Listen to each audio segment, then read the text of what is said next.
Capítulo 2. Puntos de partida. ¿Por qué le había hecho caso? Peter Parker adoraba a Mary Jane Watson. No tenía ninguna duda de ello. De hecho, resultaba difícil no adorarla. Con su pelo de delicioso color rojo, esa boca exquisita que podía hacer un mohín que te estrujaba el corazón y luego se convertía en una sonrisa que te hacía flotar hasta lo más alto de la estratosfera. Aquellos asombrosos ojos verdes que evocaban un día de primavera en el más crudo invierno. Esa risa ligera como el merengue. En conjunto, la muchacha estaba lo más cerca de la perfección que podía estar una alumna de instituto. Solo tenía un pequeño problemilla, minúsculo. No tenía sentido del tiempo. Ninguno. Y además era incapaz de recordar cualquier hora que se le dijera. Las horas a las que tenía una cita, una reunión o un examen, le entraban por un oído y le salían por el otro. Su mente solo existía para la simple alegría de vivir cada día plenamente, y no llevaba bien lo de verse atada por inconveniencias tales como los plazos de tiempo. La puntualidad era para los mortales inferiores. Así que, ¿por qué demonios le había creído Peter más de 2 microsegundos seguidos, cuando le había dicho que el autobús de la excursión saldría del instituto el viernes por la mañana a las 8:30 en punto? Seguramente porque le había visto el día anterior, al anochecer. Era algo habitual, dado que vivía en la casa de al lado y sus patios traseros estaban unidos. Sin embargo, pese a conocerla desde hacía 12 años, desde que ella se mudó allí cuando contaba 6 años, Peter solía tener ocasionales ataques de mutismo cuando estaba a su lado. Esta había sido una de esas ocasiones. Ella estaba quitando las malas hierbas del minúsculo jardín del patio, cuando vio a Peter salir de su casa para coger un martillo del cobertizo. La joven le saludó con la mano. Él le devolvió el saludo. Después ella se incorporó, sacudiéndose las manos con aspecto de haber terminado la tarea, y recogió una pequeña pila de libros. Pero en vez de entrar en la casa de color blanco con techo triangular y contraventanas de color rojo, permaneció allí, rodeando los libros con los brazos. Peter tuvo la sensación de que esperaba decirle algo, así que dijo lo primero que se le vino a la cabeza. ¿Cuándo tenemos que volver al instituto para la excursión de la clase de ciencias? A las 8:30, le contestó ella sin dudar. Luego mostró su bella sonrisa. ¿Por la mañana? Preguntó Peter, y se maldijo mentalmente por hacer un comentario tan lamentable. Bueno, claro, no tenemos muchas excursiones a las 8:30 de la tarde. Claro, claro. Se pasó los dedos por su pelo negro y empezó a restregar el pie por la acera. ¿Estás restregando el pie? ¿Qué eres, un crío? Estás con Mary Jane Watson, MJ, la chica a la que quieres desde antes de que te gustaran las mujeres. Di algo, por el amor de Dios, pero que es inteligente. Bueno, hasta luego, murmuró. E inmediatamente giró sobre sus talones. Corrió a la casa, subió a toda prisa la escalera hasta su cuarto y se dio de cabezazos contra una pared que ya tenía una serie de curiosas marcas que no dejaban de desconcertar a su tía May. Por eso se le había grabado en la mente la hora de las 8:30. Y cuando llegó a Midtown High a las 8:25, lo hizo justo a tiempo para poder ver al autocar amarillo Laidlaw salir del aparcamiento y enfilar por Woodhaven Boulevard. ¡Ay, mierda! Aulló Peter y echó a correr. Dio gracias por haber podido convencer un año antes a tía May para que le dejara llevar deportivas al instituto. Ella insistía en que el primer año de instituto era para vestirse con la mejor ropa que tuviera, fuera cual fuera ésta, exceptuando la de la misa de los domingos. Tía May tenía la fastidiosa costumbre de hablar como si hubiera salido de un libro de Mark Twain. Cada vez que ella decía cosas como «Dios de bondad», le daba la impresión de que podía mirar por la ventana para ver un barco de enormes palas navegando por el Mississippi, en vez de la típica calle arbolada de Forest Hills, en Queens. Así que, si no la hubiera convencido un año antes, en este momento estaría intentando alcanzar el autocar llevando unos zapatos Oxford con los cordones bien atados y resbalando como un loco por culpa de las suelas. Por suerte, llevaba unas deportivas, que era lo que necesitaba si quería tener alguna esperanza de alcanzarlo. El autocar avanzaba despacio por su ruta, subiendo por Woodhaven, y eso le dio esperanzas. Pero entonces un coche que estaba aparcando y bloqueando de paso el tráfico consiguió por fin el ángulo adecuado para meterse en el hueco. El autocar arrancó con la velocidad de una liebre. Con un gruñido ahogado, Peter aceleró el paso. La conductora del autocar giró por Queens Boulevard y empezó a coger velocidad. La mayoría de las mañanas, Queens Boulevard estaba colapsada por el tráfico. Por supuesto, hoy parecía Wall Street en Semana Santa. El autobús escolar avanzó por el carril exterior, ganando velocidad, y los pulmones de Peter empezaron a chocar contra sus costillas. Un estudiante del autocar le vio, advirtió de su presencia a otro chico y un instante después todas las miradas estaban fijas en él. Por un breve momento, Peter Parker pensó que conseguiría un respiro, pero después llegó hasta él el sonido de las risas y las pullas. El autocar, que había aminorado la marcha por un semáforo en rojo, avanzó dando tumbos cuando cambió a verde y soltó un eructo de humo por el tubo de escape. Peter contuvo la respiración cuando atravesó la nube. Una sola inhalación le habría dejado sin pulmones. Esta señal de clara falta de respeto por parte del autocar solo consiguió aumentar la diversión de los chicos, que se rieron con más fuerza aún de su apuro. La mochila le golpeaba la espalda al correr. No debería haber llevado esa estúpida carga. Pero no, qué va. Tenía que llevarse algo para leer en el viaje. Intentar adelantar algo en algunas asignaturas. Peter Parker, el gran cerebro que nunca tenía bastantes libros que leer y que se los llevaba a una excursión escolar. Una parte de él deseó tirar la estúpida mochila en la alcantarilla más cercana, pero siguió agarrándola con fuerza. Las gafas, grandes y rectangulares, le rebotaban en la punta de la nariz. Por 2 veces estuvieron a punto de caérsele, a medida que se le empapaba el rostro de sudor. Con la suerte que tenía, se le caerían y acabaría pisándolas. Seguro que eso provocaba la hilaridad desenfrenada de los trogloditas que componían el curso superior. El autobús puso el intermitente izquierdo. Se disponía a meterse en el carril rápido de Queens Boulevard. Todo habría terminado si hacía eso. La única forma de alcanzarlo en aquellas circunstancias sería con un cohete. Fue entonces cuando oyó una voz femenina, la voz femenina, que se las arregló para hacerse ir por encima de aquel vocerío, pese a que el motor rugía a todo meter y los chicos no paraban de silbar y gritar. —¡Pare el autobús! —les llegó la voz de Mary Jane. —Nos viene siguiendo desde Woodhaven Boulevard. Por supuesto, esto provocó un «oh» decepcionante y colectivo entre los chicos del autocar. Mary Jane había acabado con la diversión antes de que hubiera pasado algo divertido de verdad, como un infarto o una vena reventándole en la sien. El autocar disminuyó la velocidad y, por un instante, Peter pensó que sería otra burla, otra falsa esperanza.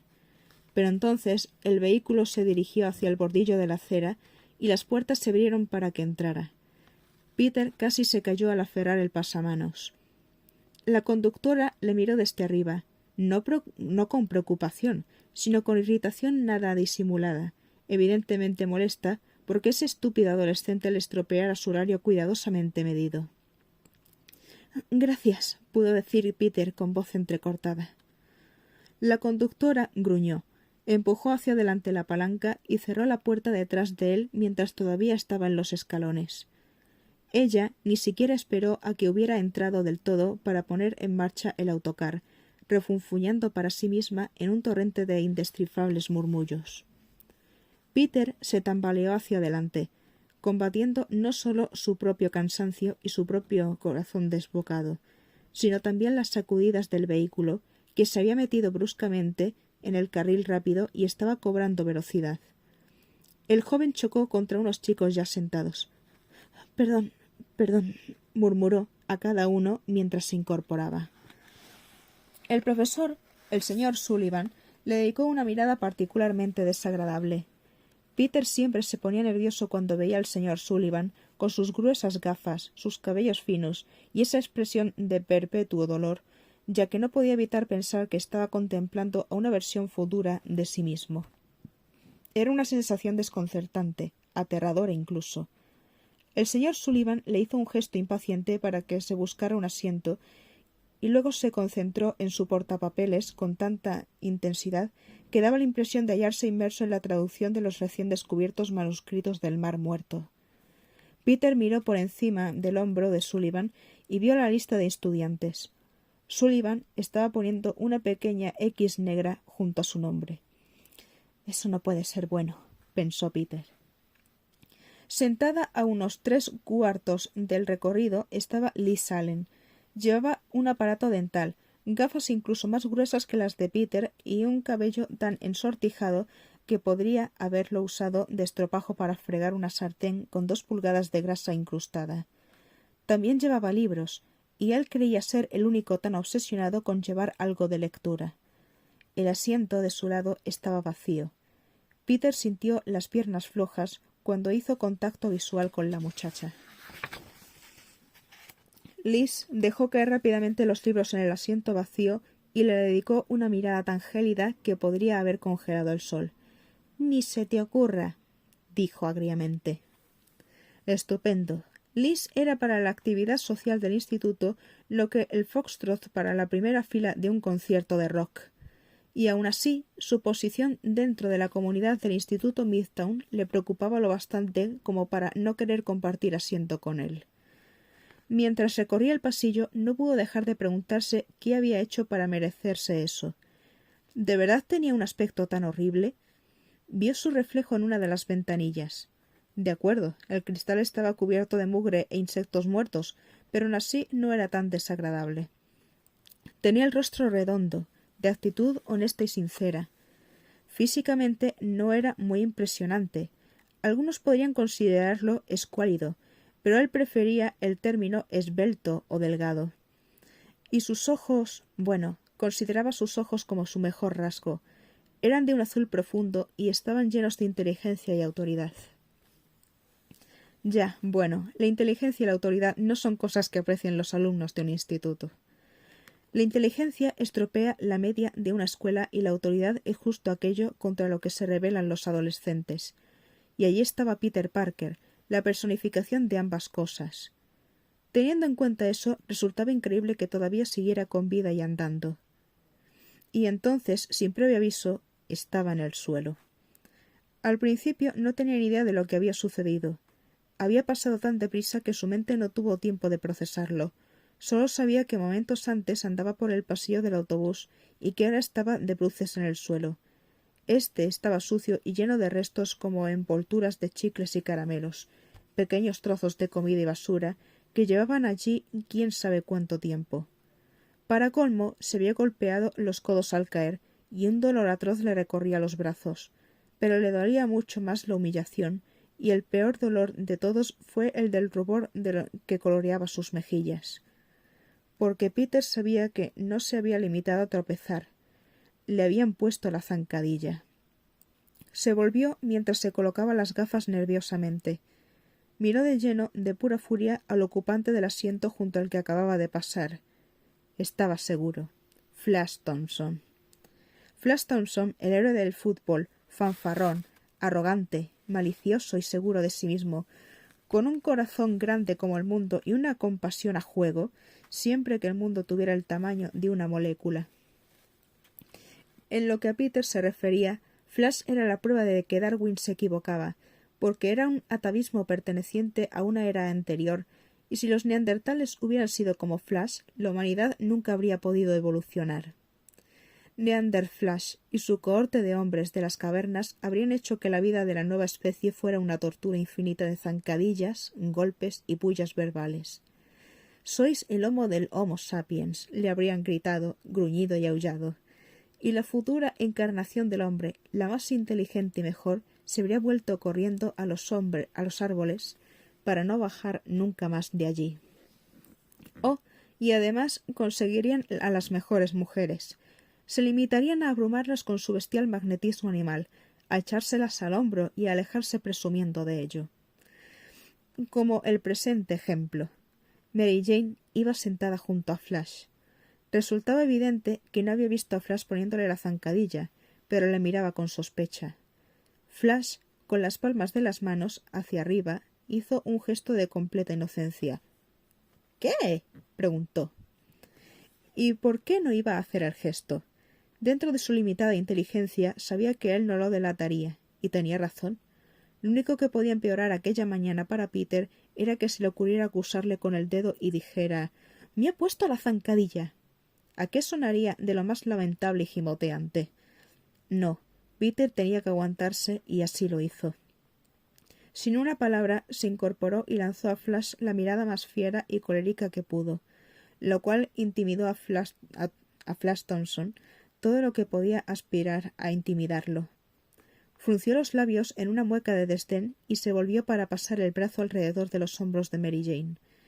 Había un asiento libre al final del autobús, a la derecha. Era uno de los 2 asientos que nadie quería.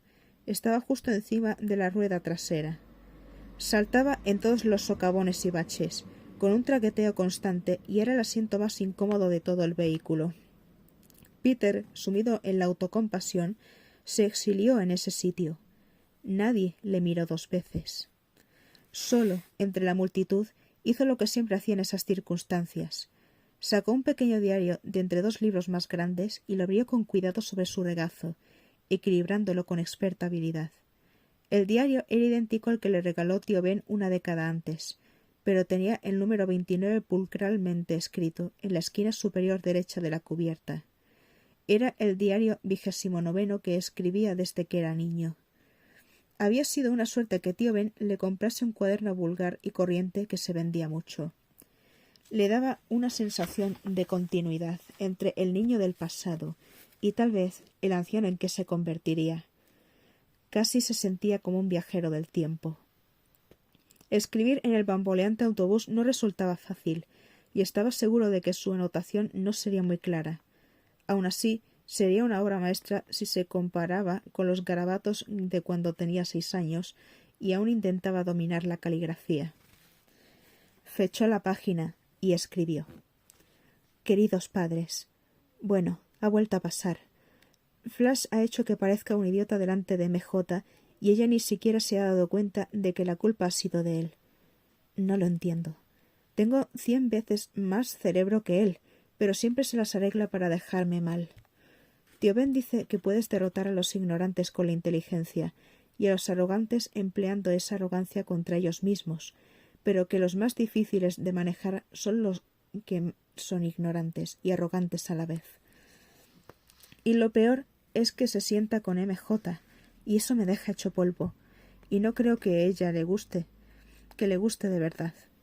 La trata como si fuera un trofeo o algo parecido, como si por ser el mejor atleta y todo eso, se mereciera tener la chica más guapa del instituto, como si le perteneciera por derecho divino o algo así, cuando en el fondo Flash Thompson no quiere a nadie más que a sí mismo. Ella solo existe para que él pueda presumir. Mary Jane debe de saberlo.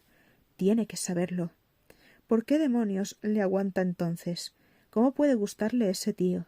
Se merece algo mucho mejor. Mamá, papá, ya sabéis que nunca os pido favores. Bueno, casi nunca. Pero la próxima vez que estéis de charla con Dios, ¿podríais hablarle de Flash y solicitar algo de intervención divina? Nada exagerado o extraordinario. Un yunque quizás, de 50 kilos. O mejor aún, de 200 kilos. Con lo dura que tiene la cabeza, no creo que notase nada con algo que pesara menos. Lo que haga falta. Resumiendo, que agradecería enormemente cualquier tecla que podéis tocar de cara a equilibrar un poco la situación para que haya algo de justicia. Harry Osborn se removía incómodo en el asiento del Bentley con chofer, mirando a hurtadillas a su padre, Norman, mientras deseaba fervientemente estar en cualquier otro lugar. Norman Osborn, por su parte, no había mirado a Harry ni una sola vez desde hacía 20 manzanas. En vez de eso, había estado completamente absorto en coordinar las reuniones del día en la agenda de su móvil. Los intentos de su hijo para iniciar una conversación casual habían chocado con ocasionales gruñidos o asentimientos, y no mucho más. Osborn, el mayor, emanaba una mezcla extraña de poder e ira controlada a duras penas. Harry nunca había sido capaz de adivinar con quién estaba enfadado su padre. Daba la impresión de que era con el mundo entero. Se veía frustrado en todo lo que iniciaba y solo era capaz de fijarse en los fallos y nunca en los éxitos. Y Harry acababa siendo el chivo expiatorio de su frustración. Al menos era lo que Harry había decidido creer. Nunca olvidaría su 16º cumpleaños. Su padre había organizado una fiesta considerable con una lista de invitados en su mayoría compuesta por amigos de Norman, aparte de la pareja de amigos de Harry que tocaba ese día, incluida en el lote para guardar las apariencias. Era más una oportunidad laboral para llevar a reuniones estratégicas que para celebrar nada, pero Norman fue bebiendo más y más a medida que avanzaba la tarde. Era algo anormal en él. Solía enorgullecerse de no perder nunca el control. Pero al final de la tarde, Harry se descubrió en un pasillo, a solas con su padre, que se apoyaba en él, y le hablaba con voz llena de alcohol y desprecio. «Te miro, Harry», le dijo, «y me veo a mí mismo a tu edad, pero sin el potencial para la grandeza». Harry se fue a la cama poco después y no salió de ella en 2 días, con el pretexto de un dolor de cabeza. Su padre, avergonzado por lo que había dicho estando borracho, consiguió convencerle para que saliera de su dormitorio, prometiéndole la motocicleta de montaña que tanto deseaba y unas vacaciones en las montañas. Había sido un viaje maravilloso, pero todavía le dolían las circunstancias que lo habían propiciado. Cuando el Bentley aparcó ante la Universidad de Columbia, Harry pudo ver a los estudiantes saliendo del autocar escolar. Deseaba más que nada haber podido ir con ellos. Norman había acabado enseguida con esa idea, por supuesto. Ningún hijo suyo viajaría en un autobús escolar sucio, inestable y repugnante. ¿Y si algún conocido veía a su hijo en él? La ventanilla de la limusina bajó suavemente y pudo oír al señor Sullivan gritando con su tono de perpetuamente molesto. «Bueno, chicos, no os separéis. Dirigíos directamente a... ¡Callaos de una vez!», rugió cuando las risas de los gritos de los adolescentes alcanzaron niveles críticos y consiguió captar su atención durante un microsegundo. «La escalinata, y entrad en el edificio». Pero en ese instante todas las miradas estaban clavadas en el Bentley. Harry quiso hundirse en el asiento, atravesarlo y acabar en el maletero. «Papá, ¿no podrías parar a la vuelta de la esquina?», musitó con la esperanza de salvar la situación. Norman desvió la mirada de su trabajo hacia la entrada del edificio. «¿Por qué? La puerta está ahí mismo». Harry bajó la voz hasta que se convirtió en un susurro apremiante, como si los chicos pudieran oírle. Vio que se congregaban en una masa curiosa, centrándose por completo en él. «Son estudiantes de un instituto público», recordó su padre. «No quiero llamar la atención llegando a la escuela en un Bentley». Norma Osborn rió con amargura. «¿Qué? ¿Quieres que cambie mi coche por un Jetta solo porque te hayan suspendido de todas las escuelas privadas a las que te he enviado?» Harry hizo una mueca ante eso. Lo único peor que el reproche de su padre era saber que tenía razón. «Me tenían manía, te lo dije, no fue culpa mía», replicó tratando de defenderse. «Por supuesto que fue culpa tuya». Pero entonces, al ver que su hijo se encogía ante su brusquedad, suspiró y sonrió con tristeza. Se inclinó y alargó la mano por delante de Harry para abrir el pestillo de la puerta. «Jamás te avergüences de ser quien eres», dijo sin rudeza. «Papá, no estoy avergonzado, pero no soy lo que tú...» Norma se tensó. «¿El qué, Harry?», preguntó, intentando saber cuál era la causa de la incomodidad de su hijo. «Olvídalo, papá», suspiró mientras salía del coche. Entrecerró los ojos mientras su mirada se acostumbraba a ver el mundo a la luz del sol en esa refrescante mañana otoñal, en lugar de a través de los cristales ahumados del Bentley. Se quedó parado en la acera, saludando con la cabeza y aceptando las expresiones respetuosas e impresionadas de los rostros de sus compañeros de clase.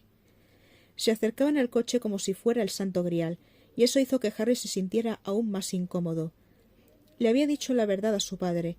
Él nunca había encajado en las escuelas privadas, y su dinero y posición social se encargaban de que tampoco encajara en la escuela pública. «Hola, Harry», dijo una voz familiar. Sintió una súbita oleada de alivio cuando Peter Parker salió del grupo. Harry se fijó enseguida en que llevaba sucias las rodilleras del pantalón, como si se hubiera caído. Bueno, yo le preguntaría más tarde por ello. «Hola, Peter», sonrió. Entonces recordó que se había dejado olvidados en el coche algunos libros de ciencias que le había prestado Peter y que pretendía devolverle esa mañana. Se volvió hacia el Bentley para cogerlos y se quedó helado al ver que la otra puerta se abría y Norman Osborn salía del coche. Más que salir del coche pareció brotar de él, como si fuera una prolongación del poder y el prestigio que aportaba un vehículo así. Sostenía la mochila con los libros. —¿No vas a necesitar esto? —preguntó. Tendió la mochila a Harry, pero su mirada se clavó en Peter, evaluando a la persona que se había dirigido a Harry de forma tan amistosa y abierta. Al darse cuenta de que las presentaciones no solo se hacían necesarias sino inevitables, Harry se aclaró la garganta. —Peter, este es mi padre, Norman Osborn. —Es un honor conocerlo —dijo Peter estrechando la mano de Norman. Hizo una pequeña mueca de dolor. Norman se rió de buena gana. —Oh, vamos, hijo, ¿llamas eso estrechar la mano? A un hombre se le juzga por la fuerza de su apretón de manos. Veamos lo fuerte que eres. Peter hizo un esfuerzo evidente en el apretón, pero Harry no podía mirar. Se limitó a observar a las chicas que rodeaban el Bentley y proferían exclamaciones de admiración. No pudo dejar de notar que Mary Jane Watson era una de ellas, y que miraba el coche de forma casi reverencial, como si fuera la cosa más magnífica que hubiera visto en su vida. Tomó nota mental de eso. Tal vez aparecer en un vehículo de lujo no fuera algo tan malo. Daba la impresión de que el esfuerzo de Peter había sido bastante meritorio, porque Norman asintió aprobador y le soltó la mano. —He oído muchas cosas de ti. Harry me ha dicho que eres muy bueno en ciencias. Bueno, no sé. Es muy modesto. Ya te lo dije, papá. Siempre gana todos los premios —terció rápidamente Harry. Nadie que sea capaz de ayudar a Harry a probar química debería ser modesto —dijo Norman con cierto tono de reproche. Harry es muy inteligente. La verdad es que no necesitaba mi ayuda. Tenemos que irnos, papá —dijo Harry. Pero era obvio que Norman pensaba que la conversación con Peter era demasiado entretenida como para finalizarla tan pronto. —¿Sabes? Yo también soy una especie de científico —dijo Norman con genuino entusiasmo. —Lo sé —repuso Peter inmediatamente—. Lo sé todo sobre Oscorp. Allí están diseñando los sistemas de guía y reentrada de la primera misión a Marte. Un trabajo realmente brillante. Norman parpadeó sorprendido ante el evidente y completo conocimiento que mostraba el muchacho sobre lo que hacía su empresa. Impresionante. Tus padres estarán orgullosos de ti.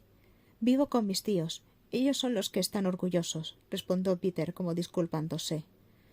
Las chicas se alejaban ya del Bentley ante las llamadas del señor Sullivan, que intentaba conducir a la gente al edificio. —¿Y qué pasa con tus padres? Harry quería decir algo que liberara a Peter de esa situación, pero Peter tomó aliento y se le adelantó. —Mis padres murieron cuando yo era pequeño. Eso pilló a Norman de improviso, y cuando volvió a hablar la compasión se traslucía en su voz. Yo también perdí a mis padres cuando era niño. Lo cual debió reafirmar tu voluntad de hierro para alcanzar el éxito, ¿verdad, papá? Comentó Harry con un tono algo más sarcástico de lo que le habría gustado. El señor Sullivan, que parecía a punto de tener un ataque de apoplejía, les llamó desde la puerta situada en lo alto de la escalinata. Vosotros dos, voy a cerrar la puerta. Norman liberó su garra del hombro de Harry, que hizo todo lo que pudo para no mostrar su alivio. —Encantado de conocerle, señor Osborn —dijo Peter—. Volveremos a vernos —le aseguró Norman antes de entrar en el Bentley. Mary Jane estaba junto a Flash, pero miraba cómo se alejaba el Bentley. Se volvió hacia Harry y éste se sintió de pronto mucho más poderoso de lo que se había sentido nunca. —Hola —saludó Harry, irradiando una confianza que hubiera llenado de orgullo a su padre. Ella le devolvió la sonrisa. Eso bastó para que Harry imprimiera más velocidad a su paso, pero ella entonces se movió y el cuerpo de Flash le impidió verla. La clase entera estaba en un pasillo de techo abovedado, salpicado por retratos cuidadosamente enmarcados de varios científicos, o por reproducciones de conocidos documentos científicos. La luz del sol se filtraba por toda una serie de tragaluces, y para los chicos la acústica del sitio era increíble, pero para el señor Sullivan y sus compañeros era un espectáculo de terror. Mientras las voces reverberaban por todo el pasillo, los frenéticos intentos de los adultos para silenciarlos solo conseguían empeorar las cosas. —No parece tan malo —dijo Peter de pie junto a Harry. Harry le miró confuso, no muy seguro de a quién se refería. Entonces se dio cuenta de que Peter se refería a su padre, e hizo todo lo que pudo para contener la risa. No, cuando eres un genio, repuso con tristeza. Creo que quiere adoptarte. Entonces se dio cuenta de que Peter miraba más allá de él y se volvió para comprobar que su amigo miraba a Mary Jane. Flash se había alejado de su lado para mirar una reproducción del famoso dibujo de Da Vinci sobre el hombre y que debía de ser una de las cosas más graciosas que había visto nunca, ya que se estaba riendo de él acompañado por sus amigos. Mary Jane, por su parte, estaba a medio metro de distancia de Peter, estudiando un retrato de Isaac Newton. Harry estaba intrigado con Mary Jane. Había dos cosas que sabía sin ningún género de dudas. La primera, que Peter había estado interesado en ella desde mucho tiempo antes, y la segunda, que todo el que intentase quitársela a Flash Thompson acabaría muerto. Aun así, a lo mejor valía la pena correr el riesgo. Siempre que ella estuviera interesada en romper con Thompson, la mente atávica que caminaba como un hombre. Harry se dio cuenta de que lo más saludable sería utilizar a Peter para que comprobase en su lugar si MJ estaba o no disponible. No es que tuviera la intención de poner a su amigo en peligro, pero, puestos a dar un empujoncito a la cosa, y más sabiendo de por medio alguien que podía hacerte atravesar la pared de un empujón, lo mejor era que lo hiciera Peter, y que él quedara para interceder y convencer, o sea, sobornar, a Flash de que no le hiciera nada. Harry chasqueó los dedos delante de la cara de Peter para atraer su atención. Susurró. Di algo. Le animó señalando hacia Mary Jane. Peter cuadró los hombros, un gesto que le pareció a Harry bastante divertido. Peter no habría podido aparentar mayor seriedad si se dispusiera a entrar en una plaza con un toro enloquecido y armado solo con una toalla. Se acercó a Mary Jane, que le vio llegar. Se volvió hacia él y le sonrió, iluminándolo con 1.000.000 de vatios. No era de extrañar que se apellidase Watson, pensó Harry. Ella miró expectante a Peter y luego a Harry, antes de volver a mirar a Peter. Harry esperó a que su amigo dijera algo. Y esperó, y esperó. El momento pasó de estar cargado de energía a ser una situación incómoda. Mary Jane ladeó un poco la cabeza, esperando, como un perro, que tratase de captar un sonido muy agudo. Desesperado por hacer progresos en la materia, Harry avanzó unos pasos. «Hola, ¿qué tal?», le dijo a MJ. Mary Jane le devolvió la sonrisa. «Hola», respondió con un tono familiar, y de nuevo esperó a que Peter dijera algo. Harry tenía problemas para interpretar la actitud de la chica. O solo se mostraba amistosa o estaba interesada. Necesitaba a Peter para saberlo con seguridad. La mandíbula de Peter volvió a moverse, una vez, 2 veces, lo cual indicaba que aún estaba vivo. Y a continuación se alejó lo más deprisa que pudo. MJ miró desconcertada a Harry, que emitió un extraño ruido con la garganta y salió en pos de Peter. «¿Por qué no le dijiste algo?», le preguntó sorprendido en cuanto pudo alcanzarle. «Iba a hacerlo», respondió Peter a la defensiva. «No era el momento adecuado». Miró alrededor en busca de una salida, y mientras Harry meneaba la cabeza, se metió en el servicio de caballeros. De pronto una sombra enorme cayó sobre Harry, que se volvió y subió la mirada más y más y más para poder mirar a Flash a la cara. Por un momento se preguntó si no tendría algún problema y si Flash había adivinado lo que estaba tramando. Pero Flash se las arregló para que él abandonara esa posibilidad. El deportista solo era capaz de imaginarse algo cuando implicaba el atormentar a alguien más pequeño que él. «Explícame una cosa, Osborn», dijo. «No sé si se me ocurrirán estas 2 monosílabos», pensó. «Claro, Flash. ¿El qué?», dijo en tono ligeramente burlón. «Tú y Parker.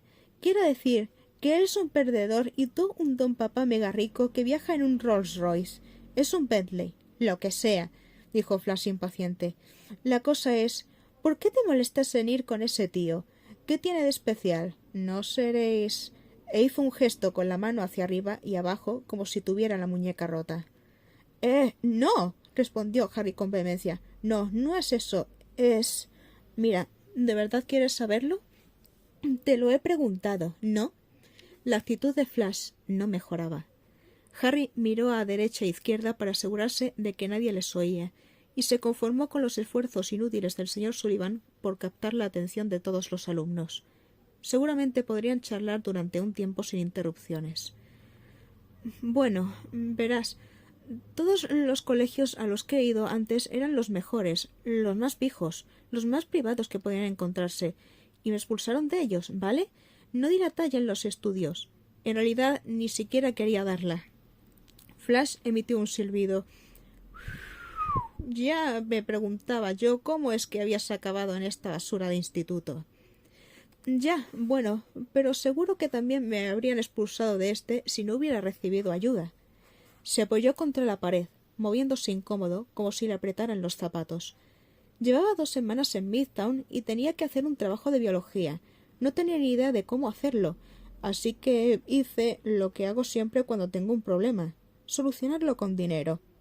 Busqué a Parker, el más cerebrito del instituto, y le dije que le compraba un trabajo de biología. Él lo escribía, yo lo firmaba, le pagaba y todos contentos. Ya lo entiendo. Así que eres el chollo de Parker. Flash sonrió ampliamente, como encantado de saber que Peter Parker tenía los pies tan de barro como los de cualquier otro. Pero Harry negó vehemente con la cabeza. No, no, para nada. Peter no quiso hacerlo. Cree que eso no está bien. Dice que así no se consigue nada. Le doblé la oferta. 200 pavos. Tampoco los quiso. Yo le dije, ¿cómo? ¿Es que no necesitas el dinero? Y él me contestó, más de lo que crees, pero eso no estaría bien. Luego me dijo, mira, te ayudaré a lo que hagas tú. Te ayudaré a escoger un tema, te enseñaré a investigarlo y toda la pesca, y una vez lo hayas escrito, lo leeré para asegurarnos de que todos los datos son correctos. De esa forma será de verdad tu trabajo y la cosa será legal. ¿Y cuánto me costará? Le pregunté yo. Nada, me contestó él. Yo insistí. ¿Por qué harías eso por mí? Y él me dijo, porque pareces necesitar ayuda, y eso sería lo más correcto. Así que acepté, porque creía que podría convencerle para que me lo hiciera. Y la cuestión es que, al final, gracias a él, empecé a entender la asignatura, y mientras investigaba para el trabajo descubrí por primera vez en mi vida que me gustaba la idea de hacerlo yo mismo. Así que hice el trabajo y conseguí un notable. La mejor nota que me han puesto nunca, porque era mía. Peter nunca me pidió ni un céntimo. Verás, Flash, la mayoría de la gente como tú, cuando me miran, solo ven un signo de dólar con patas. Menos Peter. Él apenas consigue reunir 10 centavos para ir tirando, pero estando a su lado me he dado cuenta de que hay cosas que no tienen precio, como la integridad. Puso una mano sobre el brazo de Flash y se encogió ligeramente cuando notó bajo la manga de la camisa el músculo duro como una piedra. ¿Entiendes lo que te digo, Flash? ¿Te dice esto algo sobre Peter Parker? Sí, respondió Flash con un bufido. Que Parker es todavía más tonto de lo que pensaba. Mira que rechazar 200 pavos. Y seguro que se lo habría pasado bien haciendo ese estúpido trabajo. Y él podría haberte tenido de cliente durante todo el instituto. ¡Qué idiota! Harry lanzó un gemido, cerró los ojos y negó con la cabeza. No, Flash, creo que no has entendido lo más importante. Aquí lo único importante es la poca cabeza que tiene el debilucho de Parker. Menudo idiota, pero qué tarado. Harry dejó de hablar cuando se dio cuenta de que nada de lo que dijera iba a cambiar la opinión que tenía Flash de Peter. De hecho, probablemente nada en el mundo le haría cambiar de opinión, salvo que el propio Peter le noqueara de un golpe.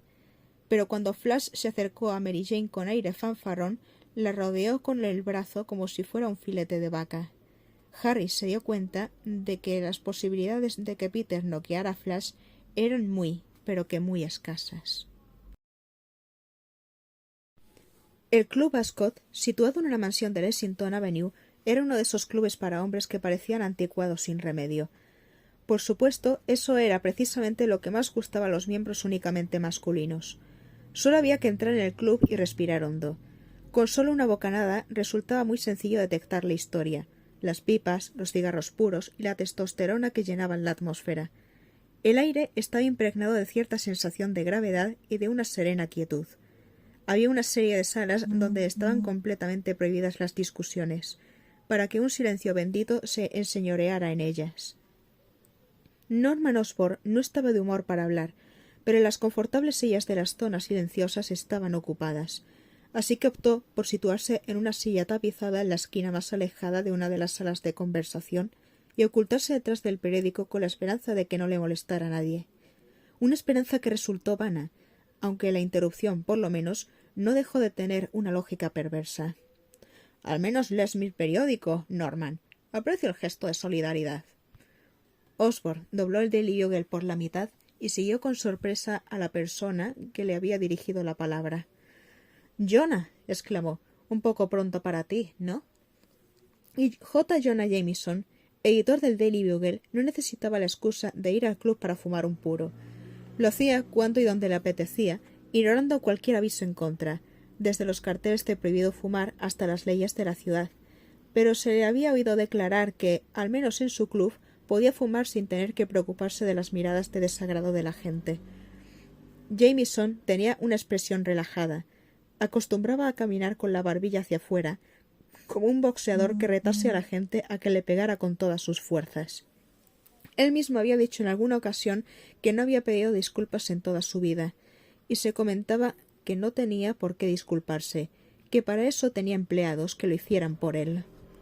En contraste con el impecable traje de diseño que llevaba Osborne, Jameson iba ataviado con uno de sus acostumbrados trajes grises de pésimo corte y comprado en unos grandes almacenes que le daba el aspecto de haber dormido 2 días seguidos con él puesto. Como parecía pasarse todo el tiempo en el despacho o en el club, era muy posible que durmiera vestido.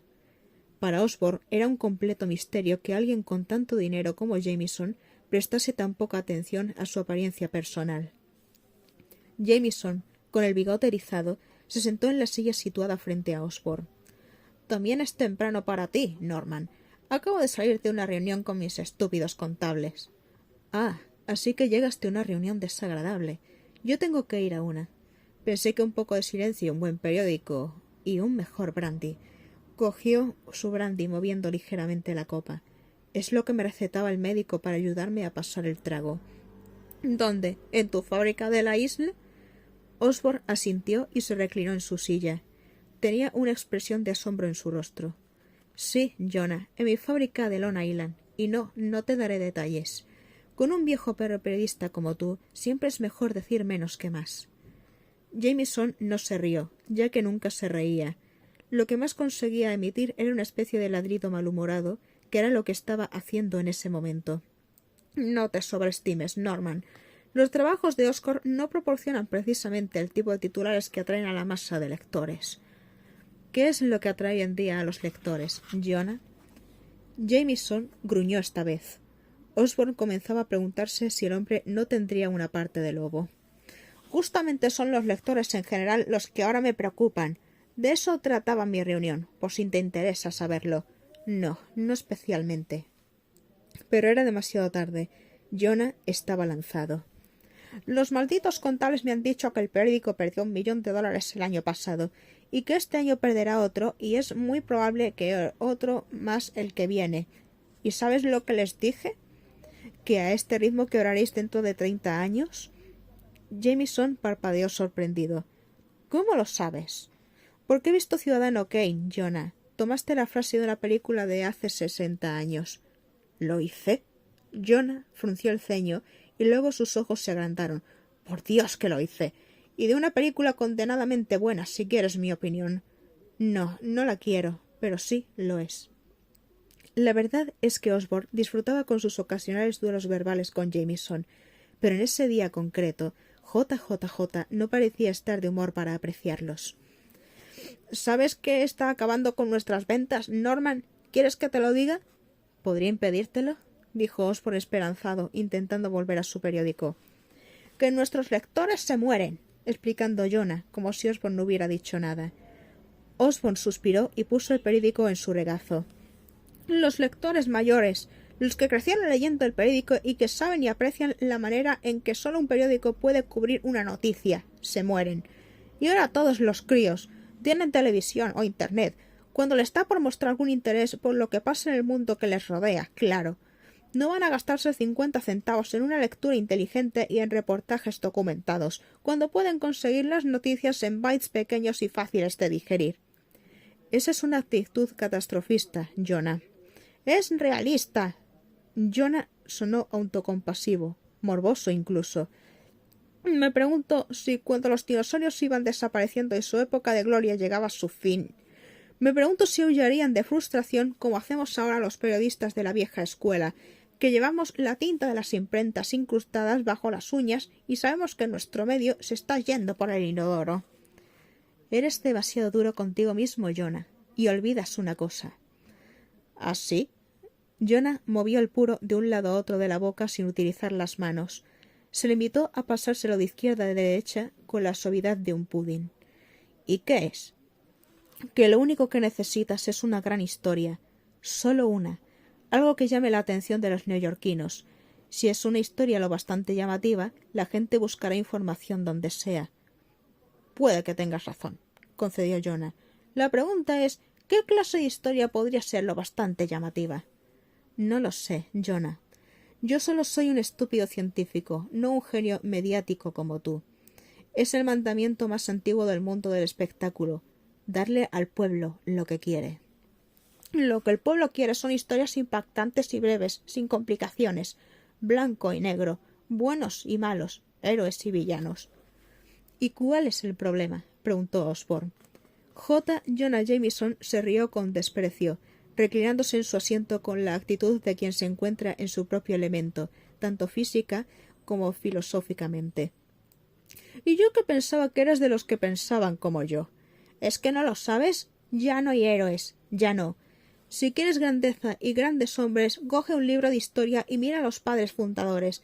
Ellos sí que fueron grandes hombres, hombres con principios, hombres a los que no les importaba estar en primera línea. Ellos firmaron la Declaración de Independencia, sabiendo que al hacerlo firmaba su condena de muerte, pero lo hicieron porque creían en algo. Eso ya no existe. ¿Sabes lo que ha matado el heroísmo, Norman? No, pero sospecho que me lo vas a decir, dijo Osborne secamente. Todo eso de Internet. La gente ya no respeta los derechos de nadie porque está demasiado ocupada descargando e imprimiendo libros enteros, o despotricando y desvariando unos contra otros, escondiéndose detrás de nombres como dados marcados, destructor Pod 1123 o tonterías similares. Jonah agitaba su cigarro, esparciendo cenizas por todas partes. Uno de los empleados, acostumbrado desde hacía mucho tiempo a los discursos de Jameson, se afanaba en barrer la ceniza hasta una papelera.